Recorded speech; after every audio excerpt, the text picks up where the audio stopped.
Hello and welcome to Classical Stuff You Should Know. My name is Thomas Magby. I'm joined as always by Mr. Graeme Donaldson. Hello. And Mr. A.J. Hannenberg. Hello. I think this is the first time I've done the intro of names before saying anything about what this podcast is. Look at you. Look at you. I don't know. Just trying to change it up. Keep everyone on their toes. Classical Stuff You Should Know. This is a podcast about old things, really. So today we're... You might know this about us. I think all of us are millennials, correct? Are all three of us millennials?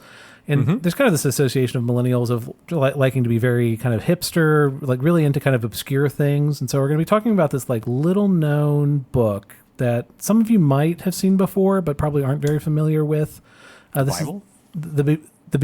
No, I'm looking off my screen. It's the Bible, I believe, is the one that we're discussing. He's today. a Canadian singer. Yeah, huge fan of Michael Bublé. Is that? I thought you were talking about Justin.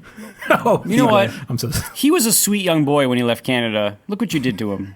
This is America's fault? Is that what you're trying to say? Yes. He was If anything, he corrupted us. That's exactly right. I don't want to hear that from you. Come on. He brought your horrible nihilism from the cold north and brought it to America. Is that what are Canadians? We were known? idealistic. No, before him. no. Are we nihilists? I don't think Canadians are known for their nihilism. No, but I do wonder about philosophies that come from places that are dark for a long period of time. So like Russia, right? Isn't Right. this the Well, point? then there's also all the bummers out of Denmark. Or like the moon. Yeah.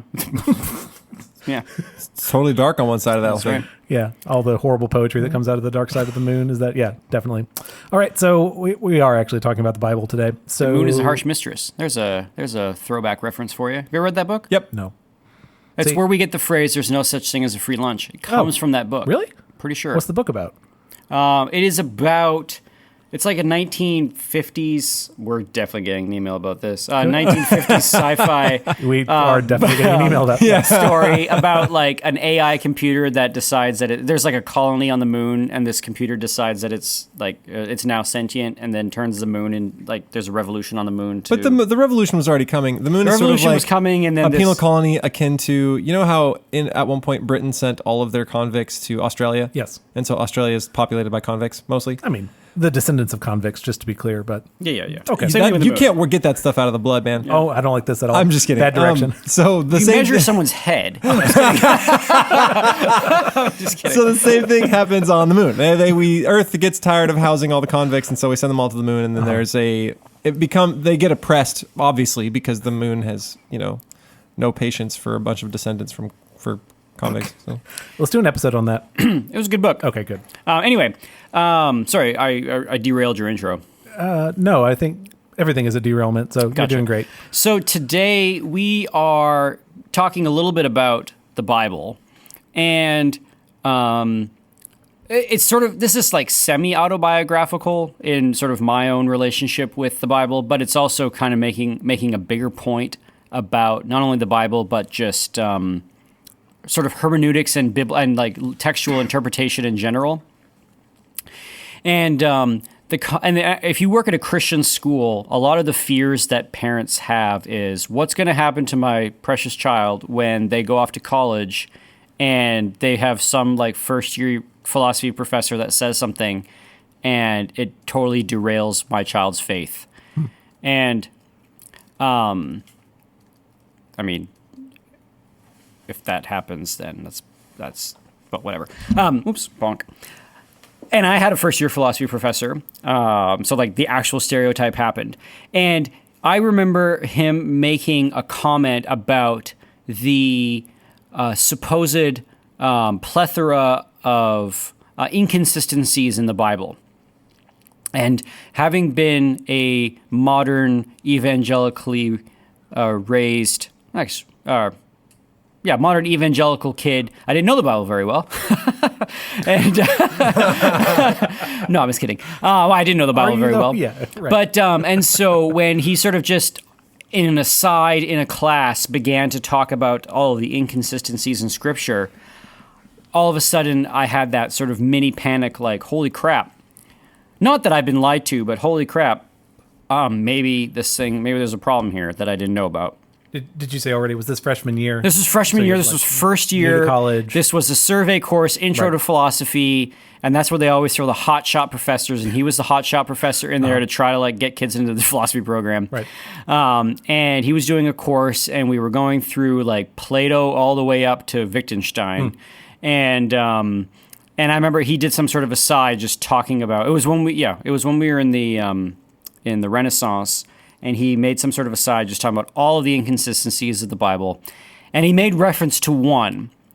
And he said, because even in the Gospels, they've got Jesus feeding the crowds more than once. Mm-hmm.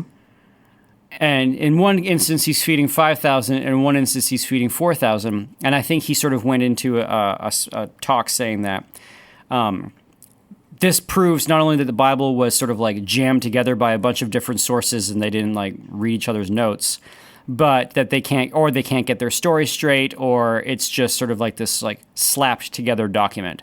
And all the other first year philosophy students were like, ha ha ha, of course, the Bible is lame. And continued on. And like the 5 kids who were raised in the church in Canada like nervously looked at each other in the class, and then sort of, you had to sort of figure this out. Okay, what does that mean?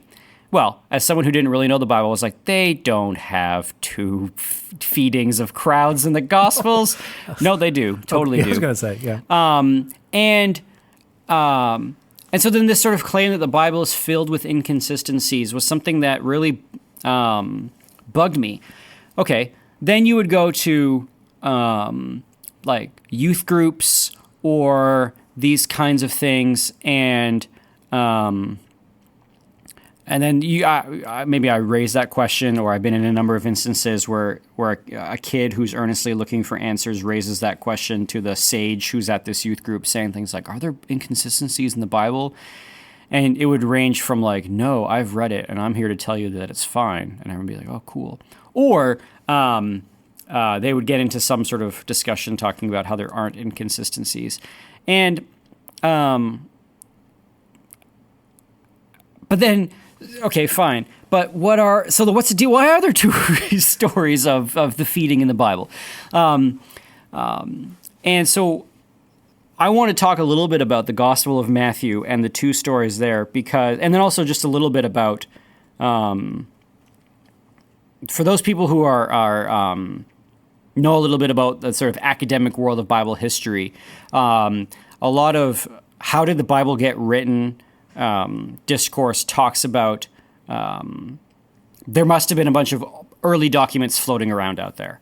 And then the Gospel of Mark sort of compiled all these documents into the Gospel of Mark because it's the earliest, and then Matthew and Luke basically copied sections of Mark because you've got word for word exactly the same Greek in Matthew, Mark, and Luke in some sections, and then John's just like off doing his own thing. So, and this is sort of presented as... Isn't there another...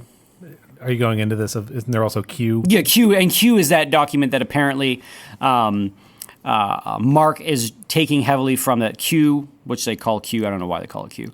Is that it is sort of this like index of documents of like little stories of Jesus that floated around, and Mark sort of stitched them together. And so when this was presented to me as a kid in school, it was presented to me that all the Gospels are these knitting together of these stories, and that's why you have things where you've got apparently the story happening twice, like the feeding of the multitude, so that was the answer. So that was the answer. Sometimes someone would give, oh well, the reason why we've got the 2 feedings is because in Matthew he's stitching together from one source and he's stitching together from another source. And that was supposed to be the like answer to the inconsistency. And when that was presented to me, I was like, seriously? Like Matthew doesn't have an editor? Like he didn't read he didn't read the book when he was done with it to realize like, oh dang, I've got the story in here twice. But that was sort of given to me as our best case for why we've got the 2 feedings. For example. And then, and I didn't find that sort of satisfying because it meant that Matthew was kind of lazy, or that this text was just like slapped together, and we got real business to do, like I don't know, taking over the Roman Empire. Right. So it wasn't until I was much older that I was trying to figure out, was looking into this and came across people who've written about this, but then also my own little take on it. Can I clarify one thing? Yeah, by all means. You reference feeding of the multitudes. So there are two different stories of lots of people getting fed in the gospel stories. Yeah, Matthew's got two of them, Mark's got two of them. So within the book of Matthew, there are two. Within Yeah. the book of Mark, there are two. Yeah, and they come around the same time in Matthew and Mark. Is the problem both that there are two and that the numbers are different between them? Yeah. Is that okay? So Then the what would be posited is this probably only happened once. Well, first of all, it was posited by the philosophy professor that this never happened, of course, obviously. Sure. But this probably only happened once, and we had two accounts of it written down by two different people who are remembering it slightly different. And so Matthew's just putting them both in there for good measure, or whatever, right? Like, but this only happened once, but we have the two accounts of it, and this is either like lazy copy editing Right. on the gospel writer's part, or yeah. So that's why it's here. and so you're looking for an answer of how can they. So I was both be looking in for an there? answer, and the answer I was given was it came from sources that were thrown together, and so now you have these two accounts, and like pick your favorite or whatever. Okay. So it's doesn't actually answer the claim of incompatibility. It just like tells you how it happened. Right.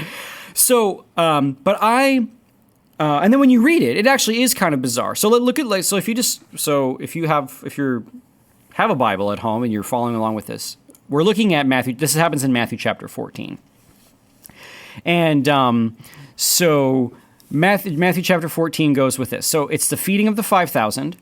And then Jesus walks, and then the miracle of Jesus walking on the water. This is the Gospel of Matthew account. Jesus walking on the water. And then when he gets to the other side, there is Christ talking about the law and defilement. So there's some teachings about what should be our relationship with the laws of purity from the Old Testament. And then there's this also bizarre scene where a woman comes and asks Jesus to be healed, and Jesus ignores her, and then she bugs him about it, and he says, "I'm not healing you because you are not a Jew." And then she says something, and Jesus is like, "Whoa, good answer. Now you're healed. Or now your daughter is going to survive." And that in and of itself is a bizarre story. And so this became kind of a fascination of mine, is to collect these stories in the Gospels that have these kind of weird and bizarre behavior. I'm going to talk another one, and I know I've talked about this other one on the podcast before, so longtime listeners will be familiar with it. But there's another one in the Gospel of Mark where Jesus also behaves very oddly. And the question is, well, why does this sort of happen in the Gospel story? Is Jesus being a punk to this woman? So that's sort of the broad brush strokes. Okay. And so I kind of want to look into it a little more closely. So back to the feeding of the 5,000. So Jesus is in Israel. He's in the place where a bunch of Jews, and the people are familiar with the story. Jesus has been teaching, and everybody's hanging around for a long time, and the crowd has been there, and they're kind of hungry. And the disciples say, we should probably send them to go get food because they don't have any food. And Jesus says, they don't need to go. You give them something to eat. And we're like, well, we've only got 5 loaves and 2 fish. And he says, bring them to me. I'll read it. Then he ordered the crowds to sit down on the grass, and taking the 5 loaves and 2 fish, he looked up to heaven and said a blessing. Then he broke the loaves and gave them to the disciples. And the disciples gave them to the crowds.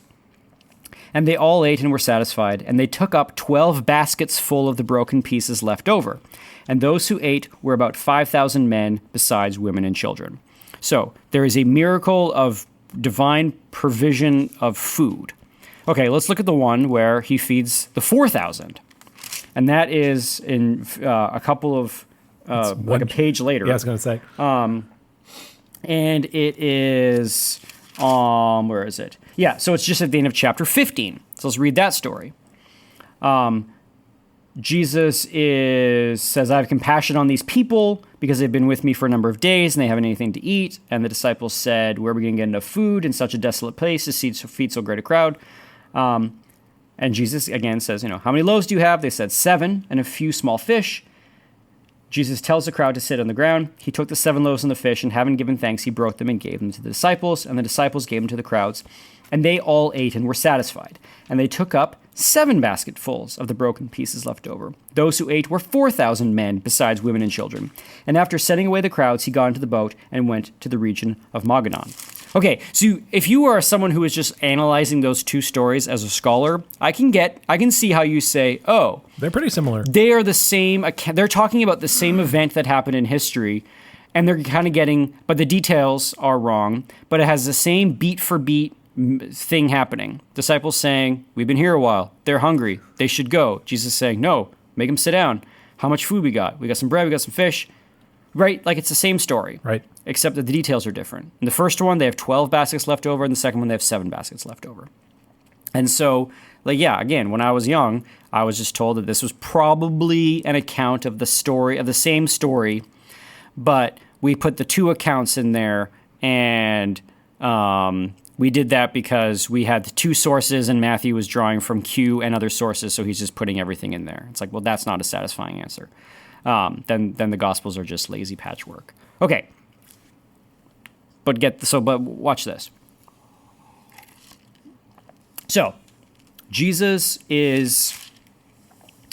Are these in different areas, though? Yes, they're in different... So that's the key point, is that on the first feeding of the 5,000, Jesus is in Israel, the land where there are Jews. So in this first crowd, Jesus is feeding the Jews. And in the second crowd, Jesus is outside of Galilee. He's outside of the Jewish region. He's up by Tyre and Sidon. And so the crowd in the second story are not Jews. The crowd in the second story are like the multitude, the people, other people. So first one, and so now we're actually beginning to see what this emerges. The first story, he's feeding Jews, and how many baskets are left over? 12. 12, and that's a significant number for the Jewish religion. It's the 12 tribes. Right. So you have this man who can make food come from nowhere to feed the tribes of Israel. Right. All right, well, we've already got some hearkening back to the Old Testament. We have Moses in the desert, right? The miraculous feeding of the Jewish people, and no bread, now there's bread, and there's meat where there wasn't no meat. Okay, so Jesus and Moses doing similar things. And then the other story, we've got Jesus feeds the 4,000, and these aren't Jews, and we have 7 baskets left over. So now the question is, okay, what's significant about 7? You know? The number of perfection. Yep, it is. There's a lot of 7s that happen in Scripture. Mm-hmm. Days of creation. That's 1. Yep. 7, yes, yeah. So, it is a 5 special less number than in the Scripture. number of disciples. But how does that fit in with the story? How does that fit in with the feeding of people who aren't Jews? Okay. There are, remember in the Old Testament, mm-hmm. whenever they talk about the enemies of the Jewish people, there are all those ites, mm-hmm. the Hittites, the Girgashites, the Amorites, the Canaanites, the Perizzites, the Hivites, and the Jebusites. I don't have that memorized. I just want everyone to know Graeme read that list. I was very impressed, though. I just want you to know that. There was a time when I used to have it memorized, but I don't anymore. That's great. And also, for the record, I was joking about 7 being important because it was 5 less than the number of disciples. Oh, I wasn't really paying attention. I just didn't want, and nobody noticed. And so I didn't want the listener to be like, "What?" I don't actually believe it's. Yeah, sure you don't. Okay. And 4 more than the number of people in the Godhead. Oh, wow. Think about that. Cracks the code. But the answer being that there are 7 enemies of Israel. The Hittites, the Girgashites, the Amorites, the Canaanites, the Perizzites, the Hivites, and the Jebusites. So in the Old Testament, when they talk about the enemies of Israel in the Exodus, there's 7 of them. So the 7 tribes of the world who are, at war with Israel at various points. Mm-hmm. Okay, so now we're getting some symmetry here. Now all of a sudden there is some kind of structure that's emerging with these 2 stories. Right. And you can begin to think, wait, these 2 stories are placed here on purpose and not just slapped together, nor are they just 2 accounts of the same story. These differences they actually matter. They don't point to the fact that the Bible is inconsistent. They're actually pointing to a larger theme that maybe the Gospel of Matthew is talking about. Okay, so we have some data points on the board that we can put down. Jesus and Moses are kind of the same. And in this story, we have Jesus feeding the enemy of the Jews, whereas in the Exodus account, we have, once they enter the Holy Land, that those enemies are to be driven out and they are going to be in conflict. Don't marry them. Gosh, don't marry them. Right? And this is sort of that Old Testament account. And now we have a recasting of that in the New Testament with Jesus. Yes. He's feeding them the way that he's feeding the 12. Okay. So already there's a sort of a theme there talking about how Jesus, as this new Moses, is doing something different. Okay. Then there's the rest of the stuff. The baskets, right? Wasn't there 12 baskets left over in the first feeding, and then seven in the second one? And that's where those numbers are coming from. Yeah. Now, I don't have Am I just jumping on the train? You're just jumping on the train. That's Welcome. It's like the train. It's like you missed the subway and you ran to the next subway stop and you caught the subway. I'm here. I got hiding my Bible. I was looking at the stories. I was a little distracted, sure, but I'm on the train. Now, I've got no big-brained answers to why it's 5 in the Jewish story and 4 in the Gentile story, if you want to call it that way. Maybe there's something to do with the numbers of people left over. I don't know. I don't have any big-brain ideas about the 5 and the 4. So maybe there's just fewer people there. Yes, exactly. But if these numbers of the 12 and the 7 seem to be important, yes. With the 5 and the 4. The 5 and the 4 need to probably have some sort of place where they fit as well. Okay, so then this raises the point, all right, is the stuff that comes in between these two stories important? Does the stuff that comes in between fit into any of this stuff with Jesus as Moses, or Jesus as this new Moses? And is that even true? Is the Gospel of Matthew, does it have anything to do with, are there more indications as Jesus as Moses? So as a kid, or not as a kid, as like a college kid who's reading the Bible and looking at this, all of a sudden it's almost as if the Bible was now turning into not a scavenger hunt, but it was like if I have the starting place that I think these things that seem just like wacky non sequiturs, or these things that seem like they don't fit together, if I start with no, maybe they do fit together, let's see how they do it, then you can start to place these things. You also have the danger that you're like the crazy Pepe Sylvia guy, like that. Is that an Always Sunny reference? No, you're the crazy. No, the meme online. No, like that. You said big brain a few times, and now this. I'm genuinely worried about you. No, then there is like the fear that you are the high schoolers reading are into taking things. Over. Yes. That you're reading into things that may not be there, and you're putting like red lines on the pushpin board, the conspiracy board, and then right, your conspiracy board. I've been like I went to one of those things where the guy that was predicting the end of the world, and I think it was the year 2000. It was the year 2000 craze, and That's a good year for that. He showed all the numbers in scriptures and how they all pointed to Jesus coming back in the year 2000, and I was a little bit skeptical, even then as a 7th grader, and then now 20 years later, I'd say I'm still a little skeptical. It's probably good. Or that video that's gone around, at least in Christian circles, of the woman who is convinced that Monster Energy drink is like Satan juice. Like it's. I have not seen this. You should Google it. She's talking about how like this drink is corrupting the youth because it's put forward by Satan and it's anyway whatever. Wow. It's very funny, but it's using this like sort of woo-woo interpretation of symbols and things. Like weird numerology stuff. Weird numerology. But, okay, so you don't want to go down that path when you are doing this kind of seeking unity in the story. Right. But you do want to lay a case for some of these incongruous things that exist, like 2 narratives about seemingly the same thing. Sure. So, okay, I will posit a reading of this. Let's look at the things that are in the middle between these 2 miracles of feeding, where it seems as if Jesus is doing the same thing for the Gentiles as he is for the Jews, feeding them miraculously in the desert. So we've got Jesus feeds the 5,000, and then the next narrative is Jesus walking on the water. So the storm is coming. The disciples are going to die. Jesus calms the water and the storm, and don't be afraid. He walks to the boat on the sea, and he sort of comes out of nowhere, and he saves them. And they thought they were going to die because of the raging waves. And he says, "Take heart, it is I. Do not be afraid." And then Peter tries to do it too, and then he starts to sink.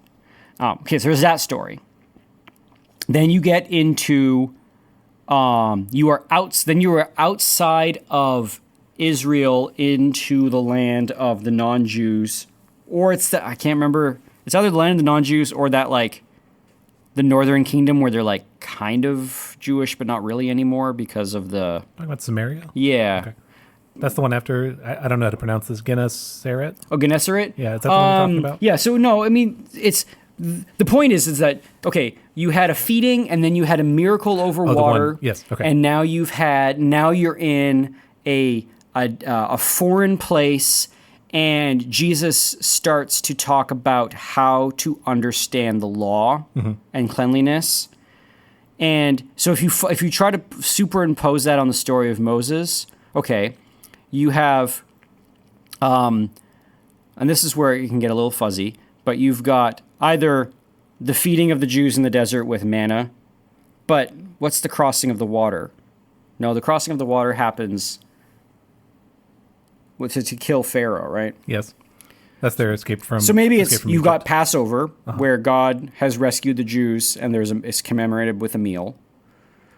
And then you've got a salvation by water. Got it. And that's him calming the storm. That's the calming the storm. drawing. Okay. And then you have Moses in the desert, and when the Jews are in the desert, this is when they receive the law, and they are given the law of how to be a separate people from the nations, and with their purity rituals and with their sacrifice, and in this section you have Jesus recasting that or telling them how to deal with these purity laws properly because the Pharisees have screwed it up over the generations.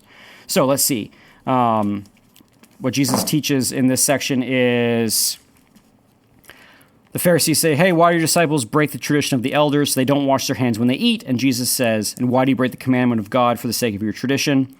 For God commanded, honor your father and mother, and whoever reviles father and mother must surely die. But you say, if anyone tells his father and mother, what you should be gained from me is given to God, he need not honor his father. For the sake of your tradition, you have made void the word of God, you hypocrites. Well did Isaiah prophesy you when he said, you guys suck." So Jesus comes in and he says, that's a direct quote. That's not a direct quote. Okay. I was just summarizing. So Jesus is coming in saying, you need to get your hearts right about how your relationship with God and your relationship with your actions coincide. Yes. And then the next passage is Jesus talking about what defiles a person. They're like, "Oh man, we were taught that if you eat defiled food, your whole body's defiled." And then Jesus says that this is a misinterpretation of it. Don't you know that the Pharisees were offended? He said, "It is not what goes into Yes. the mouth that defiles a person, but what comes out of the mouth, this defiles a person." yes, but to eat with unwashed hands does not defile anyone. Yeah. Okay, so if we sort of track it back again, we've got a holy meal from God, the crossing of the water, some sort of discussion about the law and how to live God's commands, and then we've got this, which seems to be the pivotal scene, this encounter with a Canaanite woman. Mm-hmm. So at this time, Canaanites don't exist anymore. Mm-hmm. You don't have Canaanites. You've got, whatever they are. In fact, Mark gives her the Syro-Phoenician, which is probably the more technical, which is probably the more like contemporary name. But here, Matthew says Canaanite woman.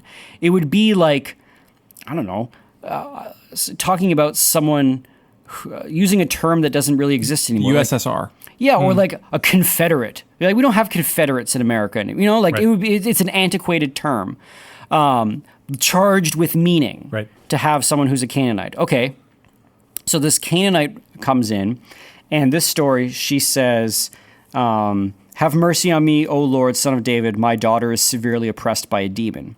But he did not answer her a word. And his disciples came and begged him, saying, send her away, for she's crying after us. He's like, she's kind of annoying us. She's like, she is going nuts. Just like, we gotta like cut ties with this girl.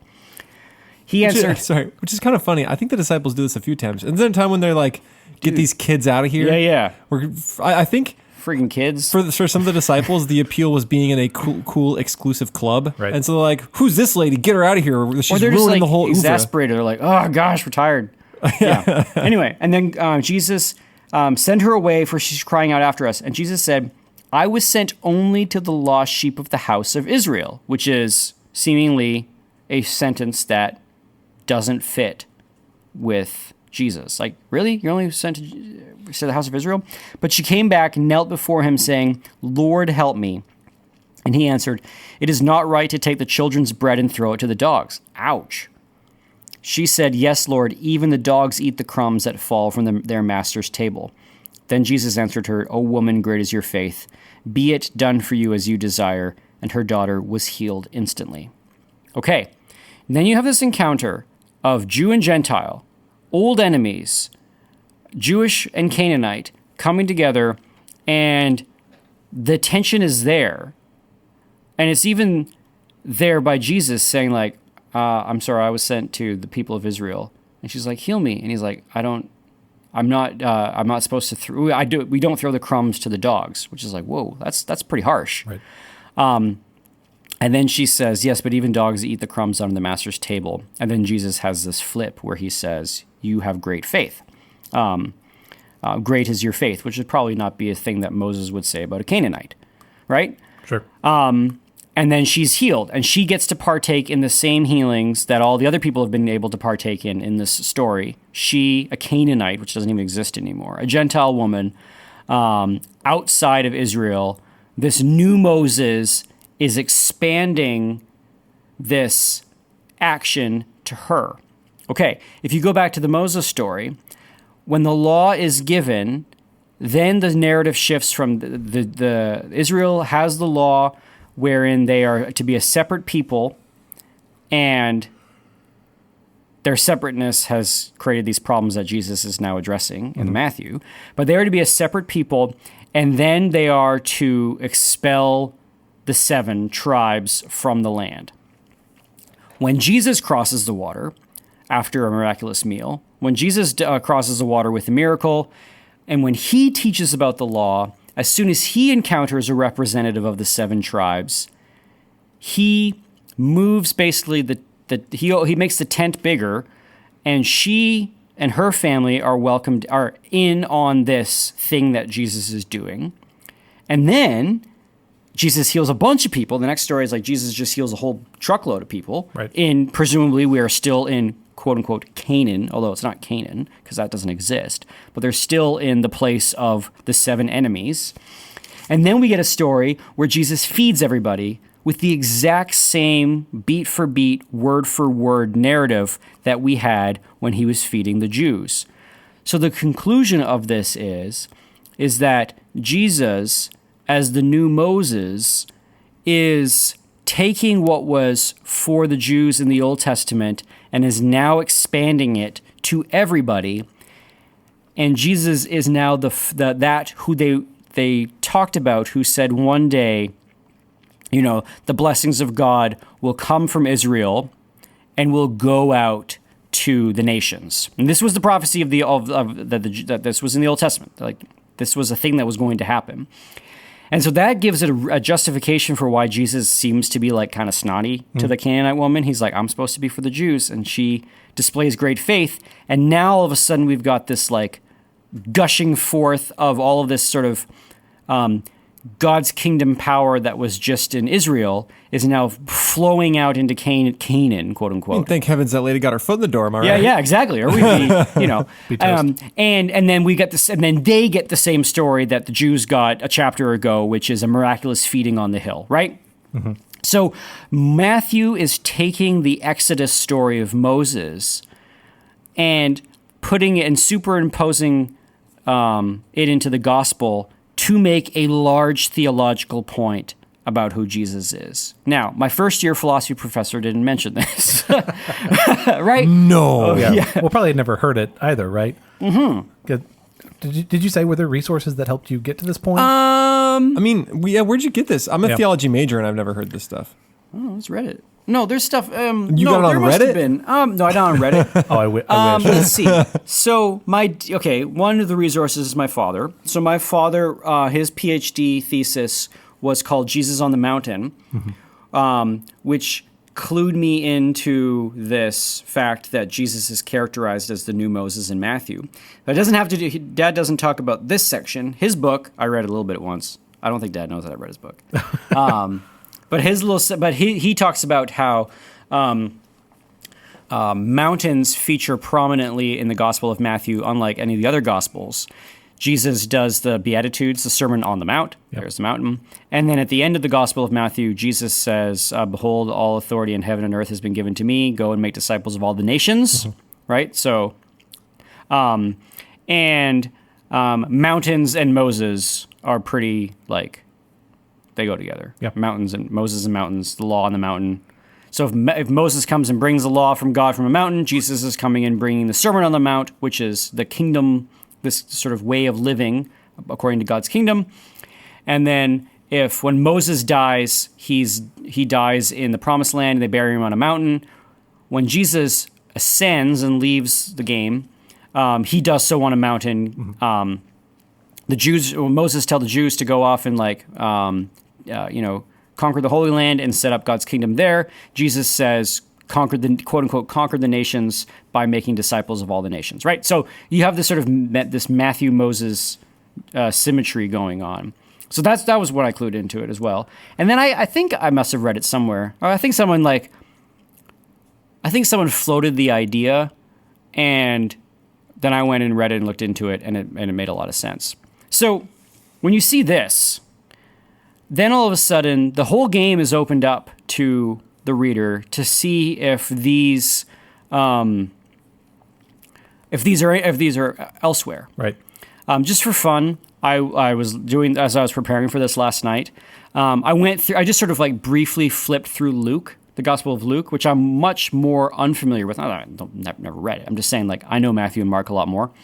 I was flipping through Luke to see if there were any, and I was struck by how straightforward the Gospel of Luke is. There's not a whole lot of these sort of weird things like this. Well, the man was a doctor, right? Exactly. It's much more logically ordered, and it's much more sort of structured like a story, and then it flows into acts, right?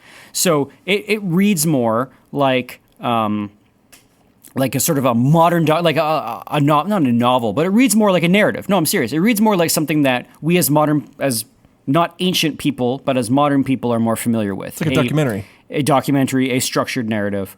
But in the ancient world, they were totally cool with stories that had these revolving elements that went back and back. The ring, the sort of, not the ring theory. That's that weird Star Wars website. Chiasm. Chiasms. Yeah. And these are more prevalent in those Semitic cultures, whereas narrative where you start and you have a middle and you end is much more, I would say, Roman. And Luke is writing for Romans, and Matthew is writing for Jews. For our audience who doesn't know what a chiasm is, it's a literary form that's a little bit different than ours. We tend to write in sort of a rhetorical form that's based on some of the stuff from the ancients, right? There's an introduction, we kind of state our thesis, we have 3 body points, and then we conclude, and that's it's sort of a beginning to end progression. In some ancient cultures, especially the Jewish culture, it was chiastic, meaning kind of like the letter X. So you would start with something that was kind of peripheral, like your greetings, say hello, and kind of some small stuff, and a little bit of small talk, and then you'd sort of work your way up to your main point. And your main point would be somewhere near the middle of your thing. And then as you sort of worked your way down from the main point, there would be mirroring elements between.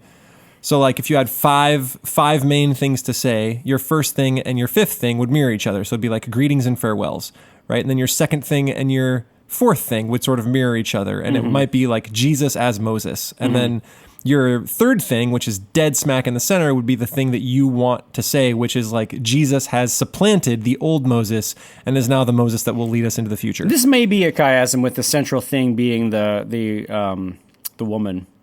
Yeah, and so this is encounter with the actually woman. pretty common in their culture, and so you'll see these sort of callback, repeated mirroring elements, and where the most important stuff is sort of dead in the center. Like we have Romans, where a lot of the really important stuff is sort of there in the middle, and there are theories that point to even the Iliad as, say, a double chiasm. So it's two of these things one over the first 12 books, and then one over 13 through 24, and so 1, 12, 13, and 24 all mirror each other. And then 2, 11, 14, and 23 are all mirrors of each other. Yeah. So like it's more common than you would think in old literature. Yes. And it's more, it's common in old, especially in the Fertile Crescent and that Jewish literature, Greek literature. And from what I know, although I'm not an expert on any of this stuff, ancient Syrian and Armenian, and also have these elements to it as well. So, okay. So now, as a student or as someone who has been posited with the quote Bible is full of inconsistencies. Look, there are two accounts of the feeding. This thing is sad trash. If the answer is Man, what a harsh philosophy professor you had. It was really throwing some shade. It wasn't hostile. It was just had this. It just had that like snarky smarminess. Right. The same sort of derision I remember when George Bush was asked who his favorite philosopher was, and he said Jesus, and everyone sort of like laughed at him. It was like, why is that a bad answer? Even if you're not a Christian, like, dude's been influential. Anyway, whatever. Sure. But it's got that sort of snark to it. Anyway, so if it's posited that like. And then the best answer that I was sort of given at the time was, well, it's probably like this kind of textual flub, and Matthew's just putting in these two accounts because he's getting it from two different sources and he's putting them both in there, which also isn't all that satisfying. Yeah, I mean, I don't know. I wouldn't be sad. I think the more reasonable, even charitable response is to say, even if there wasn't all this stuff about him being the future Moses, is that there were two things that happened. Yeah. Right? Because the feeding of the 5,000 is in all four Gospels. I looked. And the 4,000 is in only two of them. Yeah, Matthew and Mark. So I don't know. Because Matthew and Mark are talking about it for a reason. Right. Yeah, exactly. I don't know. I prefer to be charitable where I can instead of assume that this is some sort of mistake. So, But can I go for it? So what you're laying out is a reason thematically why there would be two different stories. Correct. The numbers line up. There's an intention to there being two stories there. And it fits in with the overall theme. And then, so if that is true, then the question is like, okay, is there more Jesus, Matthew, or is there more Jesus, Moses things going on? Sure. And the answer is yes. Once you sort of clued into it, it is in here, unlike it is not in Luke. Sure. It is not in John. It's not even in Mark. And I think the question might come back then, well, yes, I see why the story is told twice, and there are thematic reasons for that. So mistake would be the wrong word for it. I think, but someone could still ask, well, were there actually two feedings? Yeah, and this is kind of where I wanted to go with the second sort of back half of this podcast is how much of this is Matthew... Cool. Is Matthew inventing a second story so it can fit thematically? Or is it Matthew going, oh my goodness, that's why Jesus did it twice? And Luke was like, I don't care. And I'm a doctor. I'm not going to be messed with. yeah. thematically. Oh, yeah. And Luke's just like, I got other things to talk about. I got all these parables that no one talks about that I'm putting in my gospel, right? Because the gospels are interesting things, is that they are accounts of a man's life, but they also have you can call it a pastoral purpose. Very briefly, Matthew was written to convince Jews that Jesus is the fulfillment of everything Old Testament. Luke doesn't care about that. Not doesn't care about it. He's just not doing that. Matthew is doing this. Mark is putting together a story, and it has one central question: who is Jesus? And if you go to the Gospel of Mark and read it cover to cover, and you write who is Jesus on a little note card and carry that with you as you read, you will be amazed how many times that question gets posited, or how many times something gets floated around that's like getting close to that answer, and it's never revealed until the end of the gospel, when the centurion sees Jesus on the cross and says, "You're the Son of God." That's Mark. Luke is, hey, Romans, hey, and people who are kind of scared about Rome and the government is like big and scary. Jesus is a king, and he is going to establish this new kingdom. That's Luke. Luke is all about like Jesus as this new governing authority. That's why he spends all the time in the Christmas story talking about like census, right? Like Luke cares about government stuff. Mark doesn't. And then John is off on his own.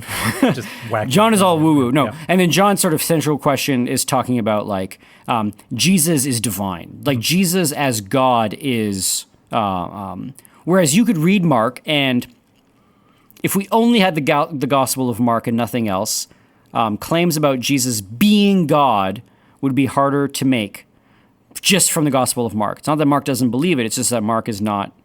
That's not Mark's pastoral aim. Mark's pastoral aim is talking about who is Jesus as the Son of God.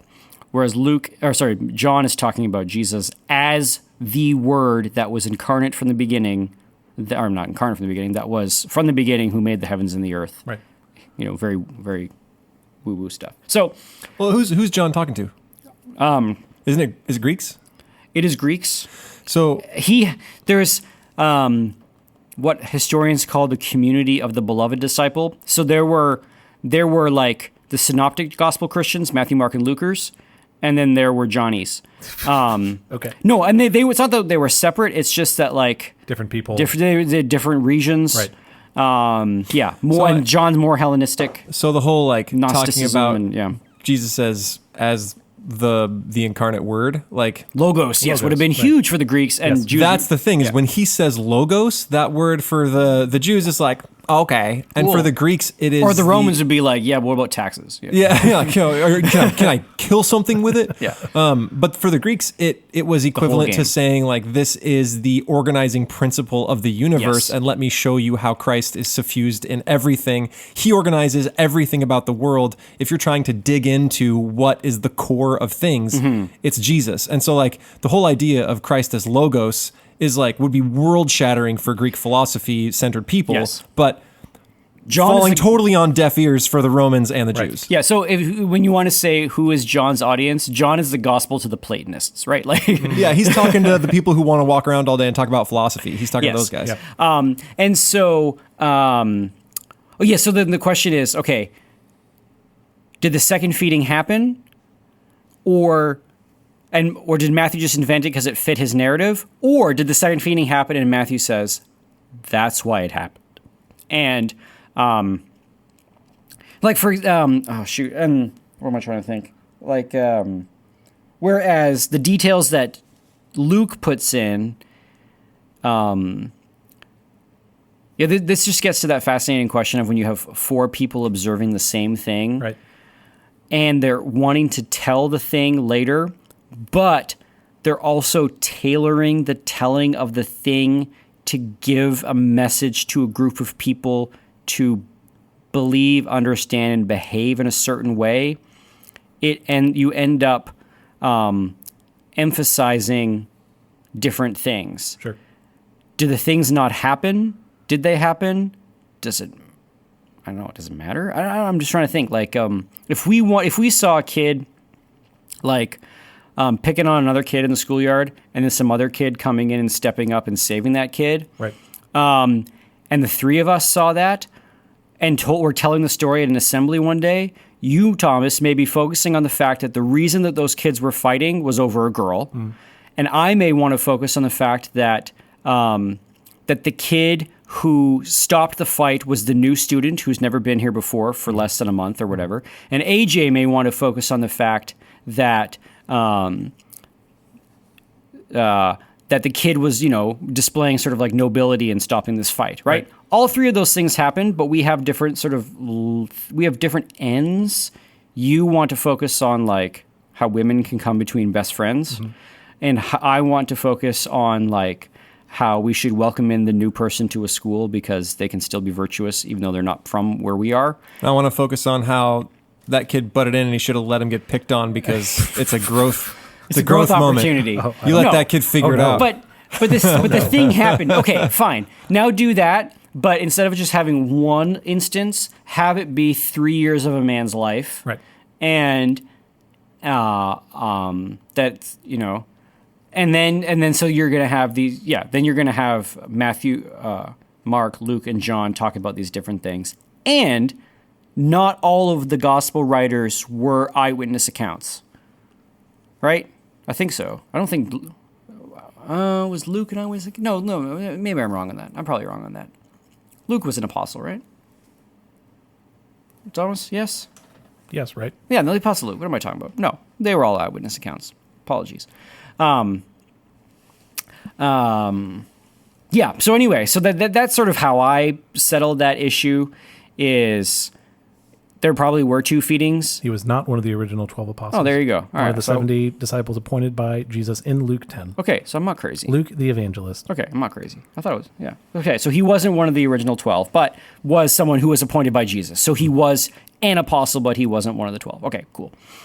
So that's sort of how I settled that discrepancy is like Matthew remembers both feedings because it fits into how Jesus is the fulfillment of Moses. Luke doesn't. If he remembers it, he doesn't put it in his gospel because he's got other fish to fry kind of thing. I don't know. Does that trouble you? The question of whether 2 events separate. No, or also like how come there are 2 feedings in Matthew and Mark, not in Luke and John? How come in John Jesus seems to die on a different day than the other 3? Those sorts of things. No.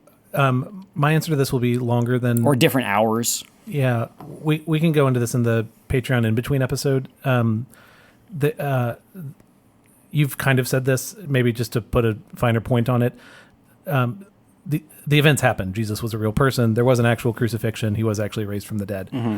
But the way the stories are told are meant as persuasion. They're meant to be persuasive to... You mentioned groups of people, but just in general, it's so that people will believe in this Christ. And so they're going to overemphasize certain things for the purpose of persuasion. So at one level, you could look at that and say it's not 100%, like, I don't know how to talk about accurate in that sense. They're all things that happened, but they are overemphasizing certain things based on who they're trying to reach. Correct. So none of that bothers me because... of course, they want people to believe the story that they're telling. Yeah. Why do you have the reinstation of Peter at the end of John and you don't in any other Gospels? Right. Well, because John has a special emphasis on the relationship between Christ and Peter in his Gospel because, well, there's a lot of theories. One of the theories is that he was sort of talking about something contemporary that was going on with these community of the Johnnies who really liked the Gospel of John. Anyway, whatever. You don't need to get into it. But there's, but yeah, there are the stories that are in these Gospels that aren't in other Gospels. And the lazy answer or the first-year philosophy teacher answer is it's because this thing is trash. And look how hard it is to understand. It must be wrong. Right. And my students sometimes think the same thing. But then an equally lazy answer is, although more pious, is it is the word of God. Who are we to question its authority? Just read it and believe it, knucklehead. Sure. And then that one was never a satisfying answer to me. Right. But there is an internal coherency to the stories. There is a justification for these things that just sort of seem to stick out.